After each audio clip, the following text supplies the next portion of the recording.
everybody? Welcome back to another week, another mulligan. As always, I'm your host, Shane Harrison, joined alongside Todd Jordan. How you doing? And this week, we actually have a lot of amazing Magic to cover for you this week. We had announcements on Monday. Unfortunately, of course, they released the announcements the day after we recorded last week's show. So we're pretty behind on this, but we're going to catch you up in case you haven't seen them yet. A lot of info to go through. First things first, that popped out at me originally was we now have the set after Eldritch Moon, which is going to be Kaladesh, and we have the set symbol for Kaladesh. No set symbol for Eldritch Moon. They're keeping us in the mire of the lore, too. And we were talking with one of the store guys, Swagger, earlier about the what could be going on with Eldritch Moon. True. I mean, do you think, like, because to me, they kind of, like, puked out the next year of Magic. Yeah. On a Monday, just Casually. here you go, guys. So do you think maybe Eldritch Moon might be the last, like, big last big reveal, per se? For the year, most likely. Oh, yeah, absolutely, but for the year. I feel like they're moving. They're trying to really push standard again because with the Pro Tour not having modern anymore, they're kind of really doubling down on the fun and highly profitable standard. So, Speaking of highly profitable, I hope you bought your Nahiris early. yeah, that's. I didn't. Oof. I'll be honest. I didn't think she was going to make it in standard. It didn't look like it. Well, that's the thing. She found herself a home in modern, and that's caused her to go close to $40. If you have some and haven't checked the prices in the past week and a half, I suggest you hop on Star City or TCG, whatever your custom website is, or hop on to afkgames.com. We have a bunch. We have a foil. Have a bunch, trade it in, buy yourself one. Come to afkgames.com for essentially all of your sealed or single card needs. Exactly. Now, since we're off of that, let's hop into the new product that was announced this past Monday, starting specifically with the Planeswalker decks. The Planeswalker decks, I think, are really interesting from a flavor, a new player standpoint. I mean, I buy intro decks at the pre-release because I want packs. Usually the intro deck ends up sitting in the corner of a kitchen table. Might get sleeved up so I can play with Leslie. Right. I mean, honestly, who doesn't do that, though? Right. You only buy the intro packs so you can get the 2 extra boosters in the back, and then once the set's released, do you buy one again? Generally not. I mean, Unless you need that tireless tracker. Tireless Tracker is an exception for Yes. that. But, I mean, generally it gets neglected. And maybe by positioning these Planeswalkers in the deck and theming it around that, you give it more of a feel, and you're getting to introduce Planeswalkers to the new player. Yeah. So you don't have that scenario of someone say they've played some intro decks with their friends, they have a local tournament coming up, and then they show up, and all of a sudden the person they're playing against has an actual, a legitimate top 8 tier deck, top 1 deck. Has 3 Planeswalkers and 2 colors, black and white. And they see a Planeswalker and go, What is that? Yeah. it does multiple things and stays on the floor? I do like that they've said they want to position these Planeswalker intro decks, the Planeswalker in it, to show how much they can affect a single game. They want it to be a very almost expensive splash card. They want it to make an effect when it comes in to show that power. And I believe they have 2 rares in each pack that go along with specific Planeswalker, and only that title of that Planeswalker. It won't go with like another Nissa or etc. That's already been released. And I think they have a few commons and then uncommons that also go with that Planeswalker. Whether making it better when they're on the field or the Planeswalker makes the cards better. Right. But also from what I understand, the Planeswalkers won't be standard playable in the sense of I think they're more expensive. Right. Yeah, they're very much like Elspeth type mana. Yes. 6 mana, 7 mana. They're expensive, but they're going to have major effects on your games. They are that, like I said, a splash card for your games where you're just getting into it. It also introduces you to the lore, which they're doing a lot of emphasis on lore, especially with us going back to going to the plane where Chandra's from. I think that's going to be fun. Yeah. I'm really excited for that. Chandra is bae. I'm happy for Red to get some love. Yes. Red got no love last time. Red needs some love. It definitely does. And I think some artifacts can get some love this right. time too, which could create for a lot of interesting splashes and theme color decks. Okay, going off of that. Oh, well, actually, let's not go off that. Let's continue on to that. Their plan is essentially from Wizards was to have you buy an intro deck, then maybe buy a fat pack next. No fat packs no more. Yeah, they're changing it to the more politically correct bundle pack. Yes. PR says you can't call a fat pack anymore. Quit fat shaming my packs of cards. But the big difference here, and let's get down to business. You get 10 booster packs, and for those 10 booster packs, you pay $3 more than you did for 9 booster packs. It's amazing how math works out. They try to sneak it in there. What are you gonna say? 65 cents? No. Yeah, okay. trying to change that value a little bit, but I mean, there's been numerous people. The professor over at Tellurian Community College is whenever Fat Pack says not exactly worth it. They're trying to add in a little more value with that 10th booster. You're still, if you are riding that lottery, you can get yourself 10 packs, usually for cheaper, especially at a local game store. Like AFKgames.com. Sorry, shameless plug. No, it's okay. We issue store credit as well, so if you have cards you want to get rid of, stash some money away for a rainy day. Yeah, so I mean, you'll generally always get a better value if you're trying to pull a Nahiri or a Jace if you're going with the Origins lottery. But they're trying. I applaud the effort. I still don't see Fat Packs being a dominant value for the, we'll call it expert level or above casual player. A lot of casual players just want to get the box, and you get lands, you get die to do your life counting on. Great, and I like that segue, but it feels like, especially with the way we've seen the inflation of Fat Packs, like with Zendikar, when Fat Packs hit nearly $50, $55 in some places for a Fat Pack. Because full art lands are a thing. Right. And everyone loves full art lands. You don't go to a competitive event without full art lands. Right. Or whiteboarder. You have a choice. Yes, you can go whiteboarder. No one's going to look down if you have a whiteboard. That one's for you, Hodge. Speaking of the Planeswalkers Cup, the new dual decks were also announced last Monday. We have Nissa versus Ob Nixilis. And I think they are the standard ones as well. I believe so as well. Which means value is going to go down on those. So right now, if you have, Ob Nixilis is already kind of in the junk. But if you have Nissas. But so is Nahiri. Yeah, Nahiri was as well. So, I mean, it's good to see them put those walkers out there, make them more affordable. It seems to be a real big emphasis, again, on planeswalkers. And not just the specific planeswalkers. That seems to push the lore a lot to me, too, because I'm not a big fan of the lore right now. I want to get into it later on, but from what I understand, Nissa and Ob Nixilis have a pretty big feud going on right now in the lore. They've got some beef. Got some beef. Yeah. Got some beef. Makes me really wish. We had some beef? No. I mean, I'll have a steak. It's almost Memorial Day. Come on now. Grill out. I was thinking that maybe really miss Garruk with the red and the black. Yeah. Or the green and the black. Yeah. I misspoke. True. But going off the dual decks, we also have Commander, which unleashed a new four-color legendary commanders, which is going to be huge in the Commander community. Yes. Especially, I mean, you can produce the mana, 4-color mana. It really opens up deck ideas. There's going to be even more broken things in Commander. It just keeps getting more and more broken.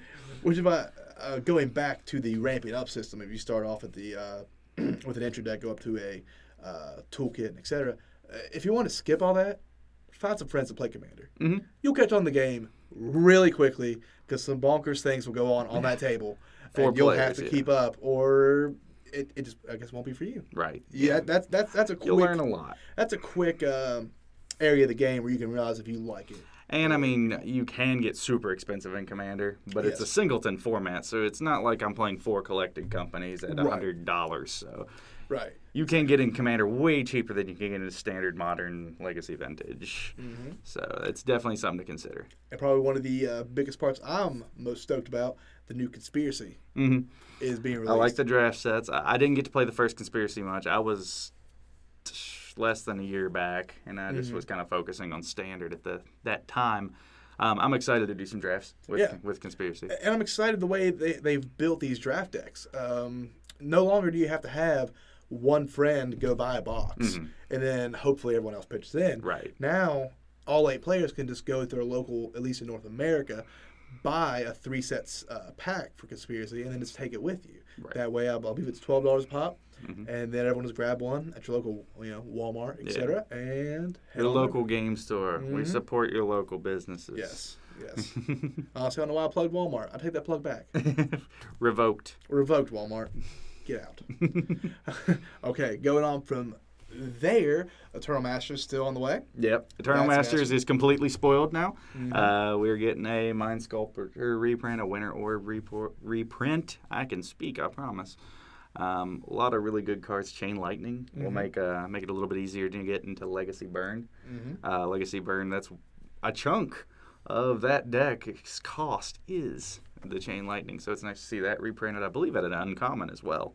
So, I mean, if you're looking to get into Legacy, I mean, definitely take a look at Eternal Masters. Yeah, it seems like for the past couple years, Wizards has tried to push more people get into that format because it, as expensive as Standard is, if you keep up their rotation, Legacy is that upfront value, especially when it comes to your mana base. I hope you have a grand drop Yeah. because that's just your lands. Yeah, that's why if I build a Legacy deck, it'll probably be Burn. It's the cheapest way to get in. It's It's nice in the tier $400 to 1.5. $500 range for a Burn deck. And it's respectable. You gotta respect the Burn when you see it. Yeah. All right. Coming up soon in about 3 weeks, you'll see Todd Jordan, myself, and a couple other local store mates up at Grand Prix Pittsburgh. You've seen Hodge. He was in the opening episode. He's going to be up there with us. We're going to go and hopefully all day too. We'll be up there Friday grinding, get some buys, and then we'll be hopefully day 2 and on Sunday. Maybe you'll see us in the top. Hopefully you'll see a few of our deck lists on respected sites afterwards. That's the plan. What decks are you considering playing? Well, Green White Tokens looks like it's in a premier spot right now. It has access to the 2 most powerful callers I feel that are in right now, and B, it gives you a few different options of how to kill your opponent. And that's always what I tend to look for is variety, because it seems to me I've never been a fan of decks like, say, the Seasons Past deck, where you need one specific card or the deck doesn't quite work. Yeah, well, I mean, I like those decks a lot, but it really is terrible to be on the other side of that table, and it's terrible to play a deck like that. Going to say this while I'm going to play Black-White mid-range. We know you are. Anyone who's watched this show once knows you're going with that Black-White. You're going to time most rounds in decks like that. That's why I will not play it. And it's a grind. And if you can go through 9 rounds and get your wins, maybe by having your opponent collapse from exhaustion, still counts. Bring your Tylenol, bring your Excedrin, because if you're going to time, every time, if you've never went or competed in a Grand Prix all 8 rounds on the first day, it's exhausting going to time every time. Make sure you hydrate. That's my pro tip of the day. And have it on you because you won't have time in between. You got to be ready for the journey. But yeah, so you're thinking about green white, or I'm thinking about green white, and then I'm sure we're going to run through the gauntlet. Of course, the top 2 decks right now, and you never know. Maybe through our experimentation, we'll find something new. For example, keeps making me think of when the first Pro Tour came along. I want to say it was maybe LSV's test group, BBD's test group. They were trying to make the Madness 1-drop red, Absence Judgment, fit into their deck, and they had Fall of the Titan in as a proxy. They didn't have the set wasn't actually out yet, and they realized they're playtesting. Can this just be Fall of the Titan? It would just be better. It's just better. So maybe we'll find something like that going through our gauntlet. We'll work on that more next few days, and we'll have some more updates on that next week. I'm looking at black-white. That's all you're going to look at. I'm also considering the green-black kind of aristocracy. I do like that kind of combo off with a card. Works really well with the card we're going to talk about here shortly, Cryptolithrite. So love that card. It's a great deck. Hodge has been piloting it for a couple weeks. He's splashed it out to the 4-color one. It's done pretty good for him. So I'm considering that most likely black-white because it's been putting up pretty decent results for me the past month. It is a very consistent deck. Nothing else. So I'll probably be piloting that. Most likely. I don't think I'll take the Aristocrats deck, because if I take the Aristocrats deck, I'll be afraid of everyone who plays a swamp across from me, because I think it's known knowledge now through most of the Magic community, and if it's not, you heard it here first. There's one certain card from Origins that destroys that deck, Tainted Remedy. Yeah, Tainted Remedy does give it some heartburn, and so does Virulent Plague, which I did see that be played to decent effect against the 4-color version, because you can't Brood Monitor combo off if you can't make tokens. So exactly. So once you get out of the muck, we'll call it, the first 3 rounds, where you're going to face anything from top tier deck to a homebrew, and you don't know what you're about to face, and you get up more into the, I guess you call it the elitist level, the true top where the decks. meta is there. Where the meta is alive. I think anyone that's playing a black deck in their sideboard will have those Viral Plagues. It will have probably at least one of those Tame Remedies, because Aristocrats has caught on in such popularity. Agreed. So I don't see why you would not prepare if you're in those colors to see those decks. Agreed. So we'll keep going from there. We'll have more info on our gauntlet next week. Hopefully this week we'll have another arena video. We're working on it. We had some technical issues with the past one. We got so excited. We had 2 new cameras, and we kind of forgot to check the original one. Yeah, there were some Zoom issues, and I still might have the video up. I wouldn't call it our best work, but I'll probably try to fight through it and edit something out. We did have some people asking about the arena. We're going to make sure we get on top of that. I have a couple in the tank. It's going to be varying qualities because, as you just said, this has been a journey. We're still investing a lot. We've got the soundproofing, the green screen. We got a better camera now. So, I mean, microphones. It's getting better each week. We try to improve something each week. So. And it's getting better thanks to you guys, the viewers, the people on our Patreon supporting to us every week. We're very proud of what we've been able to achieve in just the 5 episodes we've done. Exactly. It's been a great journey, and we've enjoyed it and hope to continue for some time. Oh, for some time. Until there's gray and these fantastic locks of hair you see in front of you. But until then, guys, until next week, you can find us on our Facebook, Twitter, Patreon, all at the respective sites, AFK Games WB. Donate, subscribe, like, share. Comment. Email us your deck lists and next week's topics. We'll always make sure to cover them every time we see them, as well as best of our ability. And until next week, guys, I'm Shane Harrison. And I'm Todd Jordan. See you next time.